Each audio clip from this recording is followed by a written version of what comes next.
Olá,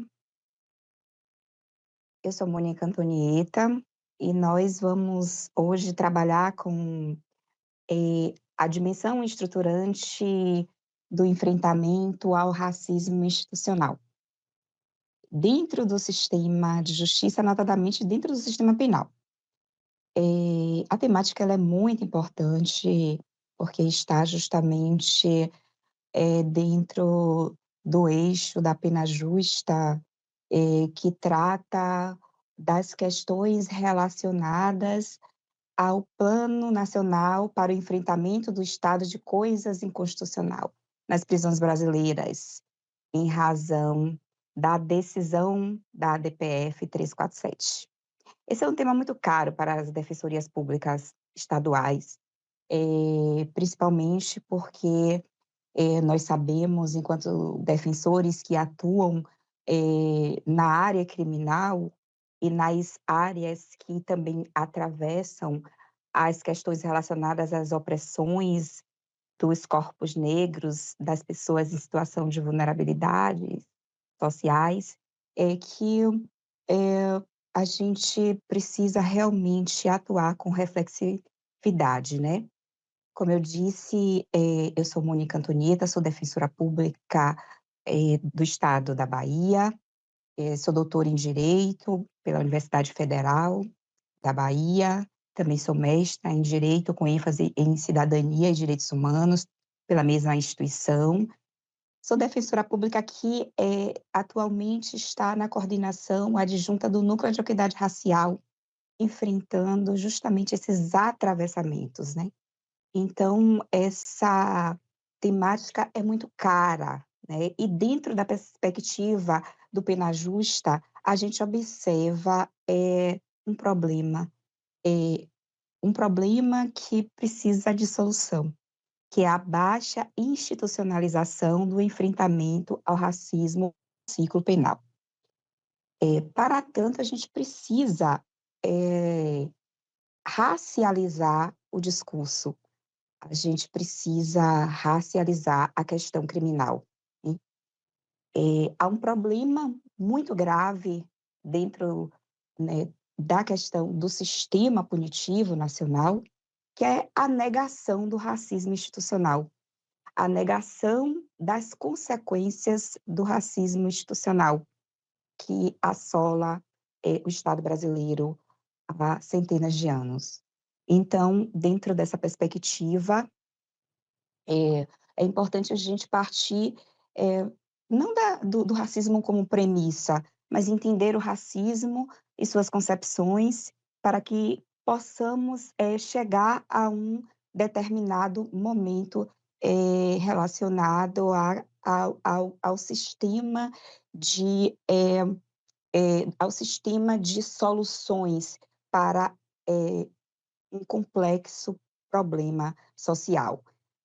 O racismo, ele, dentro do contexto sociológico, dentro do contexto jurídico, ele pode ser encarado, sob a perspectiva, né, de diferentes, noções, né. Então existem várias concepções sobre o racismo. Primeiramente, o racismo como um fato social, dentro daquela sistemática durkheimiana, depois como estrutura social, eh com com com fundamento, né, nas concepções, cunhadas pelo Levi-Strauss, pelo Radcliffe Brown e, enfim, dentro desse contexto, a gente verifica, que, encarar o racismo como estruturante da sociedade brasileira é, de uma certa maneira, uma opção até mesmo cômoda.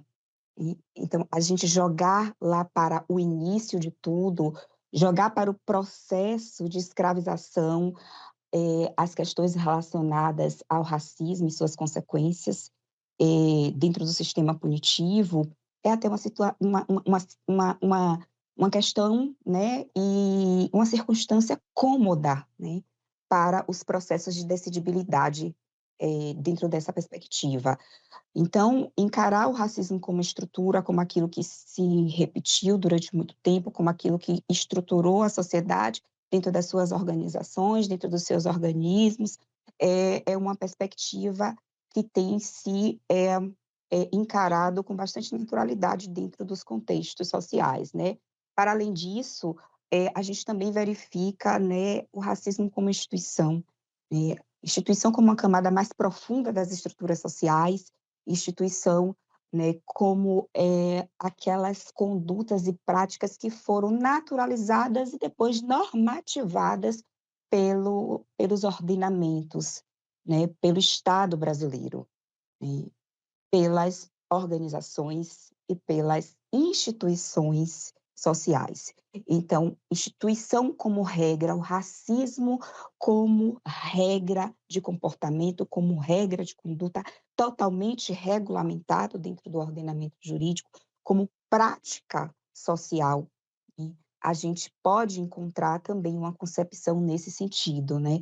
A gente ainda tem uma concepção cunhada pela doutora Sueli Carneiro, né, do racismo como um dispositivo, lá dentro daquela concepção, né, do Foucault, a Sueli Carneiro, a doutora Sueli Carneiro traz a ideia do racismo como um dispositivo de racialidade, aquela ideia do controle dos corpos, que é muito presente no sistema punitivo, né, quando a gente observa as condutas, né, de controle dos corpos negros, esses corpos que sofreram, o processo de escravização, o processo de sequestro, o processo de, não reconhecimento da sua dignidade. Então, a doutora Sueli Carneiro traz a ideia do dispositivo de racialidade com muita propriedade para poder explicar as questões relacionadas ao racismo, naturalmente à violência institucional, à letalidade policial e às concepções que embasam as políticas públicas dentro da sociedade brasileira, né.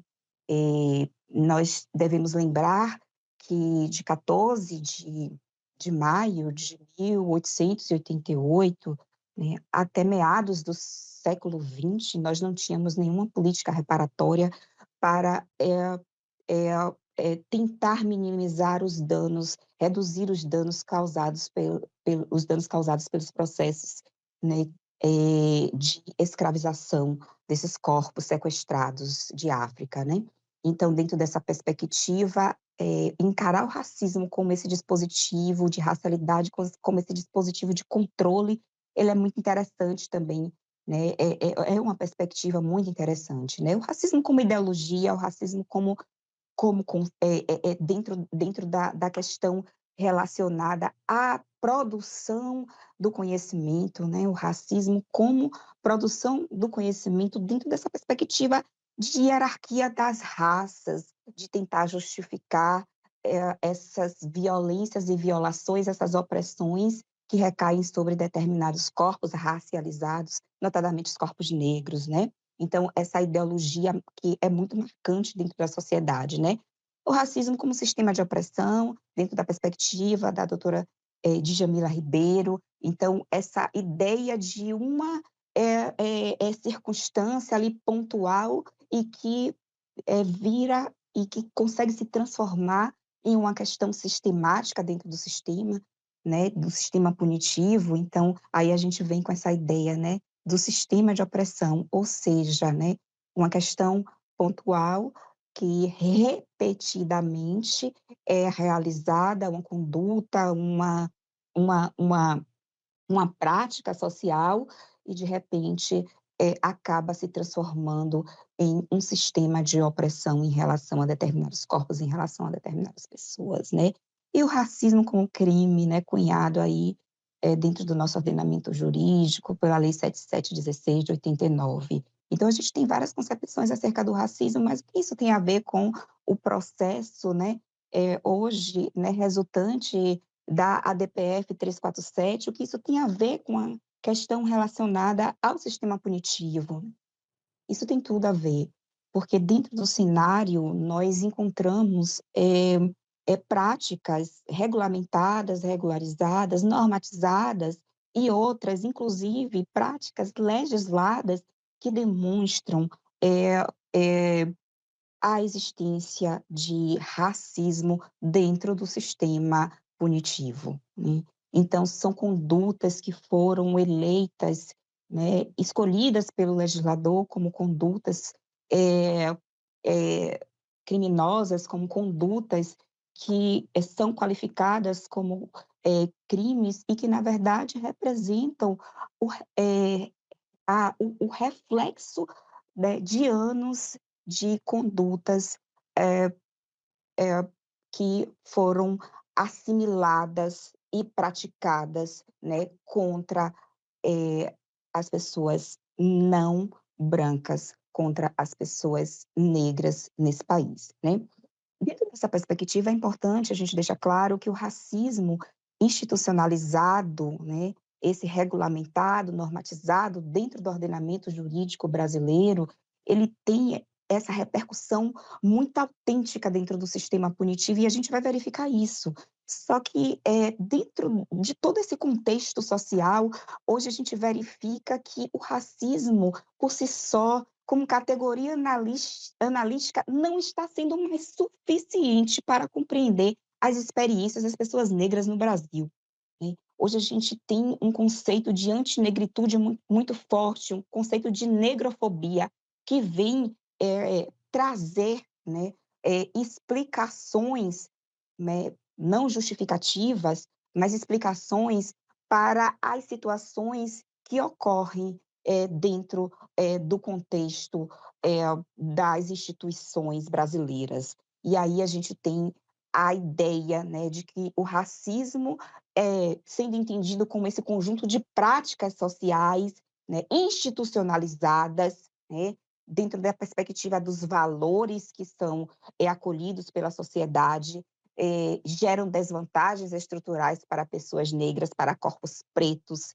né, e esse racismo dentro dessa dia de pessoas brancas, pessoas não brancas, né, hoje precisa ser substituído, né, por uma outra díade, pessoas negras e pessoas não negras, porque a gente precisa racializar esse debate. E para racializar esse debate, a gente precisa partir dessa perspectiva da negritude, não da perspectiva da branquitude, né. Então essa ideia, né, de que as pessoas negras são sistematicamente excluídas, olha aí o conceito da doutora Djamila Ribeiro sobre sistema de opressão, né, e constitui um não ser. Aí a Sueli Carneiro traz muito bem essa ideia ontológica, né, do racismo ali como, eh, um um um dispositivo de racialidade que atua justamente ali naquele limite do ser branco, né, e do não ser, né.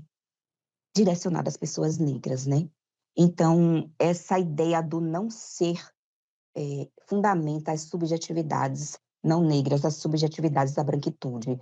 E isso está dentro do nosso sistema de justiça de uma forma muito tranquila, né, a gente verifica que as pessoas normalizam isso, essa normalização, né. Há uma exclusão ontológica e social desses corpos negros, conhecidos como não pessoas, dentro daquela concepção lá do liberalismo, das pessoas que não conseguiram, dentro do processo de humanização, ter a completude dos seus direitos, né, o reconhecimento da completude dos seus direitos. E aí vem justamente essa ideia de desumanização e violência. Essa violência que nós, eh, todos os dias, eh, acabamos por assistir em relação aos corpos negros, notadamente a violência institucional. Aquela violência que diz que os corpos negros existem não pelo Estado, mas a despeito do Estado, né. E isso está dentro de uma concepção de antinegritude. Antinegritude é algo que vem muito além do racismo, da hierarquia das raças, vem justamente dentro de um contexto de negrofobia, de necrocer, né, de, se verificar, né, as situações em que aquele sujeito, o outro, não é digno, não possui determinados direitos dentro de uma concepção moral de sociedade, dentro de uma concepção moral de sociedade. E aí a gente vai verificar o quanto isso pesa nos momentos de decidibilidade no sistema de justiça, né. há uma negação grande de direitos e recursos a essas pessoas, né. Elas estão nas encruzilhadas das opressões sociais e o reconhecimento de que há a incidência, né, dessas questões de antinegritude, de racismo institucional, é o primeiro passo para que tenhamos um sistema de justiça mais justo, dentro da perspectiva da equidade, não da igualdade, porque sabemos que a igualdade é muito difícil de ser alcançada, né. Então, dentro dessas estigmatizações, né, dos espaços, né, e dentro das relações de identidade, né, então aí a gente tem justamente a formação dos preconceitos identitários. A antinegritude, ela associa negativamente espaços de identidades ligadas à negritude, os seus corpos, os seus traços, né, aos locais, aos espaços de circulação, aos locais de residência, aos espaços, que são ocupados por essas pessoas, eles são não lugares. Então eles podem ser constantemente invadidos pela força opressora do Estado, né. Então, aqui que a gente verifica as constantes violações, as violações de domicílio, as constantes violações de buscas e apreensões ilegais, as constantes violações de tortura, as constantes violações de direitos humanos para aqueles que também, eh, reclamam essa qualidade de humano, mas que em determinados momentos não são ouvidos. Então, é importante deixar claro que, a despeito, da necessidade de implementação do pena justa, a necessidade de reflexão sobre a questão, das reformas institucionais, sem, a observância por todos os membros do sistema de justiça da existência do racismo institucional, né, das perspectivas da antinegritude, da negrofobia, do necroser. Sem essa observância, não há como se reverter essa situação do estado de coisas inconstitucional, não há como se reverter, se minimizar os danos do encarceramento em massa, não há como se minimizar os danos da letalidade policial, né. Então a gente tem aí um impacto transhistórico, né, a antinegritude, ela vem atravessando diferentes períodos da história, e agora, neste momento pós-modernidade, dentro de um processo de crise de identidades sociais, nós verificamos a necessidade de refletirmos sobre estas questões, né. E para isso, dentro do eixo 1, né, do programa, nós verificamos a necessidade de, observância do controle da entrada e das vagas do sistema prisional. Ora, mas como vamos verificar essa questão? Como vamos nos ater à superlotação carcerária e à sobreposição, e à sobre-representação da população negra dentro do sistema punitivo, né? Então, os dados evidenciam, e são dados, oficiais, evidenciam que a maioria dos corpos que ocupa o sistema, eh, prisional é formada por corpos negros. E toda essa perspectiva de formação, da, composição do sistema prisional, verificamos que, o que determina o ingresso dessas pessoas, no sistema é muito mais do que um trabalho das polícias, é muito mais do que um trabalho da investigação pré-processual, é muito mais do que, o processo penal em si, né. A gente tem a seletividade do próprio sistema penal, a gente tem a criminalização da pobreza, a gente tem a guerra às drogas, evidenciando sim, né, uma guerra a pessoas, a corpos. Porque não se faz guerra contra coisas, se faz guerra contra pessoas. E a gente verifica isso nas constantes alterações legislativas, quando a gente verifica que, eh, a criminalização de condutas, o aumento de penas, atinge justamente aquelas práticas que são mais afetas aos corpos negros. né. Eu trago um exemplo aqui do artigo 311 do Código Penal, que é muito comum aqui na Bahia, a gente verificar, as situações de alteração de sinal de identificador de veículo, e aí a gente verifica que até 2023 a gente tinha uma perspectiva, né, de alteração, de adulteração, e assim, o sujeito que estava ali na posse de um bem, de um veículo, principalmente de uma motocicleta, ele, era enquadrado na receptação, mas, eram corpos negros, eram pessoas que, na verdade, não tinham nem condições de entender, né, a ilicitude da sua conduta em relação às questões relacionadas ao consumo, ao capitalismo, ao liberalismo, ao neoliberalismo, né, as questões relacionadas a as situações mais, corriqueiras, né, das transações comerciais, né, das relações de consumo.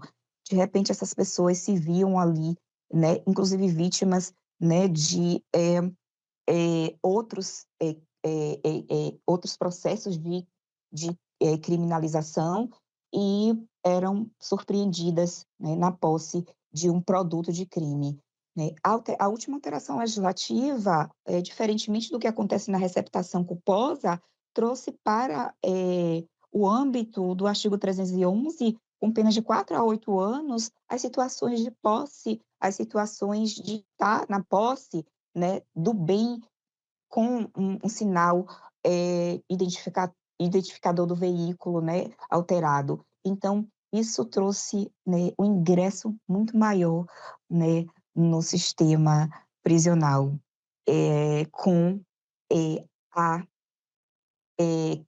qualificação, né, dessas condutas, com a desvalorização dessas condutas para a situação, incerta no artigo 311 do Código Penal.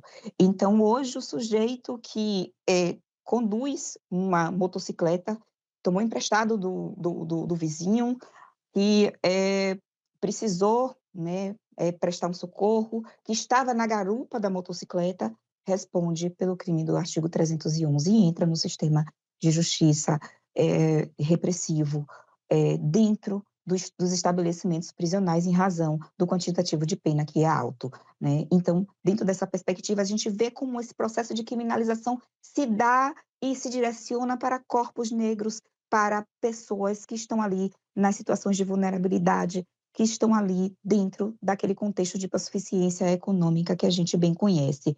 Para além disso, a gente tem hoje também, a qualificadora do furto, né, dentro daquela perspectiva ali do furto de cabos, né, de cobre, enfim, dentro daquela questão. Então, assim, a gente verifica que há uma tendência do ordenamento jurídico, sem querer ser racista, sem utilizar expressões racistas, mas de, valorar negativamente condutas que são condutas praticadas por determinados corpos marginalizados dentro da sociedade, que estão posicionados dentro desse contexto, né. Então aí a gente tem também a questão das abordagens policiais que devem ser observadas, essas abordagens policiais, eh, e aí a gente verifica que, só existem 2 opções para o corpo negro abordado, né. Por uma por uma guarnição policial, ou vai preso ou morre, né. Então o corpo negro, ele está ali, justamente ali, naquela, situação em que ou morre ou é preso, né. Por quê? Porque esses corpos, né, dentro né, da moral da coletividade, dentro daquele processo de falta de humanidade, dentro daquele processo de falta de dignidade, eles têm sempre contra si, né, a desconfiança em relação às suas condutas. Então, para esses corpos, só existem 2 opções, né, a morte ou a prisão nas situações de abordagem, né. E dentro da contexto da prisão, aí a gente ainda observa o uso excessivo, né, da privação de liberdade, a tortura, né, o controle desses corpos, né, pelos agentes públicos. E aí a gente observa também a questão da violência institucional, né, sem contar com a questão mesmo do perfilamento racial, que a gente, tem que levar em consideração, porque isso também evidencia, né, uma prática de racismo institucional, para não dizer antinegritude, negrofobia ou necrocí. Então, esse segundo probleminha aí desse eixo, né, que é o uso excessivo da privação de liberdade, que vai desencadear esse encarceramento em massa, deve observar essas condutas, né, essas práticas reiteradas, né, deve observar, eh, antes de tudo, a criminalização de condutas praticadas pelos corpos negros, né, para além da vadiagem, a gente observa isso também dentro da situação, né, da política de drogas, né, centrada na repressão, a gente observa, o que a gente chama de que a gente chama não, que a gente, entende dentro daquela perspectiva trazida pela doutora Sueli Carneiro também, da síndrome DPE, que é a discriminação, o preconceito e o estigma, dentro dos processos de decidibilidade do sistema de justiça. Então, com base, nos preconceitos identitários, são, praticadas injustiças epistêmicas constantemente. Há uma desvalorização, uma descredibilidade na palavra desses sujeitos, dos corpos negros. Eles não são considerados produtores de conhecimento para fins de decidibilidade do órgão de apreciação daquela situação, daquele fato, né. Então, dentro da questão da valoração da prova, nós temos, inúmeros casos de injustiça epistêmica, notadamente quando o sujeito nega a prática do fato, mas quando ele confessa, não. A palavra dele, ela é levada em consideração, mas quando ele nega, há uma desconfiança muito grande e há uma desproporcionalidade, né, em relação à valoração da palavra do agente público. Então, há uma injustiça nesse sentido, injustiça epistêmica, porque desconsidera aquele sujeito como produtor de conhecimento para fins de decisão no processo. Então, dentro dessas perspectivas de valoração da prova, nas situações de dosimetria da pena, a gente também observa situações de racismo institucional, quando se exige que o sujeito comprove ocupação lícita, né.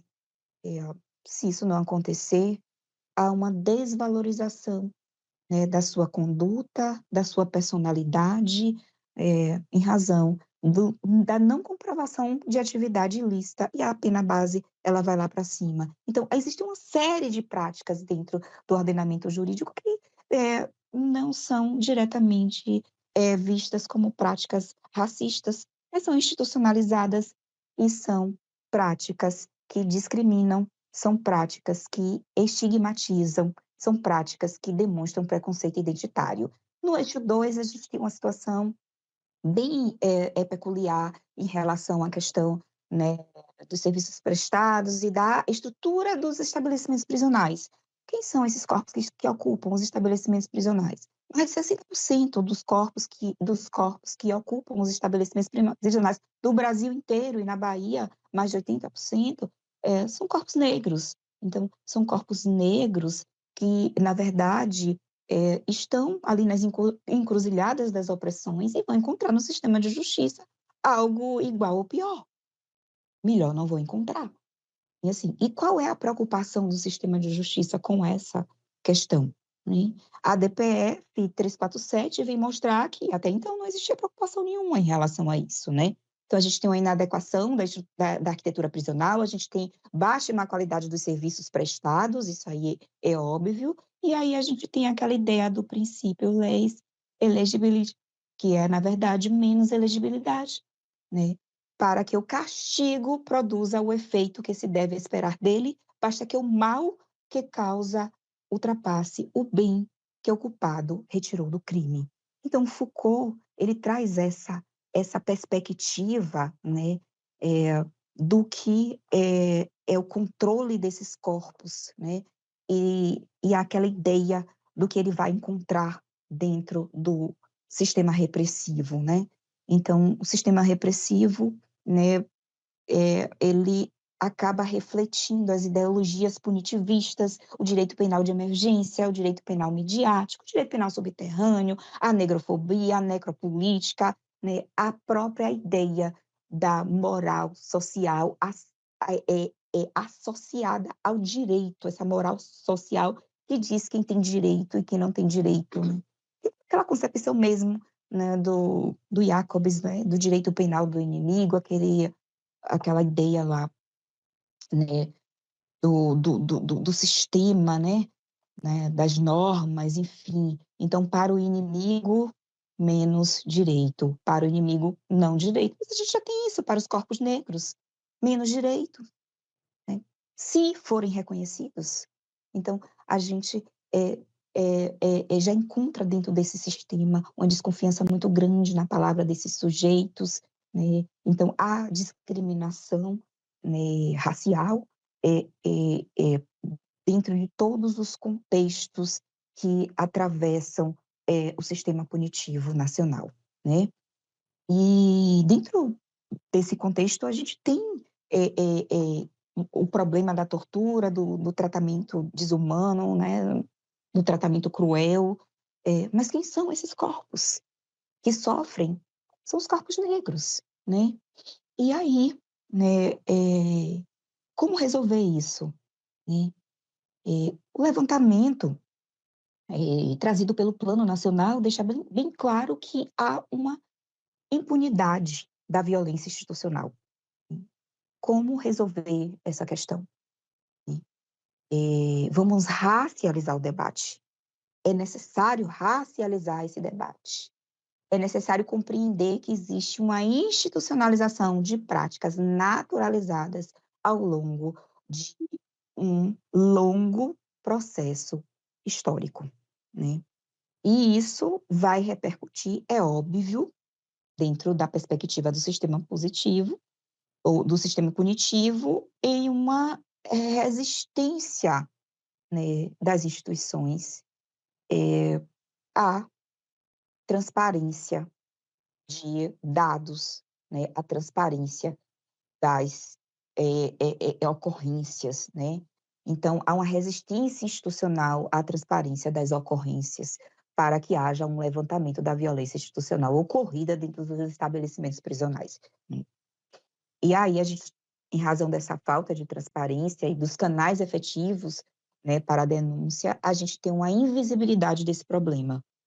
E esse problema, sendo invisível, não pode ser combatido, né, pelo menos com as armas que a gente tem, né.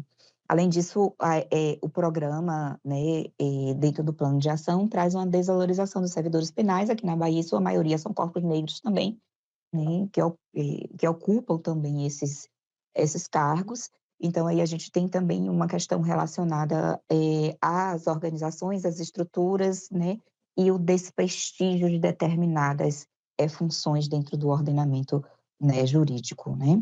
O eixo 3 traz os processos de saída, de prisão, de reintegração social, e aí a gente tem, né, toda aquela situação de estigmatização dos estereótipos criados, dos efeitos decorrentes, né, da da do do da pena, né, do do aprisionamento.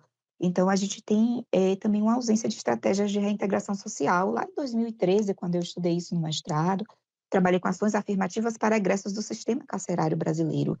E Alessandro Barata, há muito tempo, já dizia que há necessidade da sociedade participar desses processos, né, da sociedade participar desses processos de reintegração social.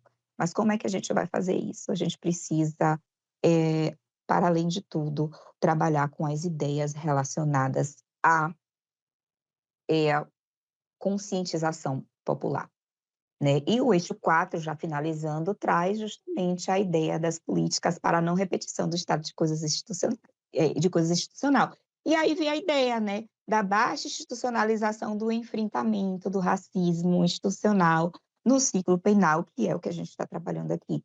Se nós formos observar desde o início, desde o processo de criminalização, das situações relacionadas às prisões, né, às audiências de custódia, aos processos, às audiências criminais, né, à sentença, né, ao julgamento nos tribunais, nós vamos verificar a existência de injustiça epistêmica em razão do preconceito identitário, e aí a gente tem justamente um diálogo muito forte com o racismo, né, institucional, o racismo que estruturou a nossa sociedade, né. E aí, nós temos uma fragilidade muito grande das políticas públicas e um desrespeito também aos precedentes, que acabam por se distanciar dessas perspectivas racistas, né. E aí a gente tem uma insuficiência de medidas reparatórias e o afastamento também dos servidores do sistema de justiça criminal das estratégias de reintegração social dessas pessoas. Bom, finalizamos e estamos à disposição para dúvidas e esclarecimentos.